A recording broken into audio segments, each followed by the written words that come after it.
in the 7th century, they were anonymous? Who? The writers of the Gospels? The Gospels.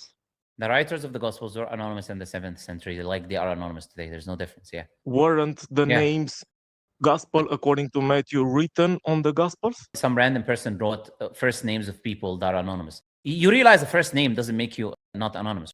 If I wrote a book and said, Alex stole from the shop, which Alex, man? There's a million Alex in the universe. We gotta determine who is this Alex? Which Alex am I talking about? What is his first, last name? Where is he left? Who is this Alex? So we can go and arrest him for stealing from the shop. So these first names, which were slapped later on the Gospels, has nothing to do with anonymity. That's why they were anonymous in the 7th century, and they are anonymous today, regardless of the fact that there is a first name that was slapped later on to differentiate one gospel from another, like Philip Comfort says and other textual criticism scholars.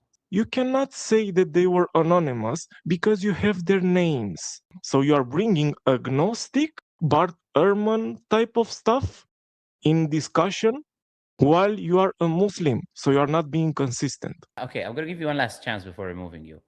Did I explain why a first name, it doesn't mean something is not anonymous? Yes, which is irrelevant. I went on to explain to you that why an identification document doesn't just have a first name, because the first name doesn't identify you. So when I go on and explain to you that the first name does not mean that someone is therefore identified, and you go on to answer by saying they had the first name, then I'm talking to myself.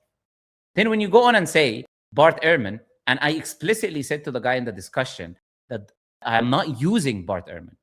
I'm using the Daniel B. Wallace, Bruce Metzger, Philip Comfort, which are all Christian scholars, defenders of the Bible, the ones that debate against Bart Ehrman. And you turn around and say, I'm using Bart Ehrman, then you are not listening to my discussion to begin with.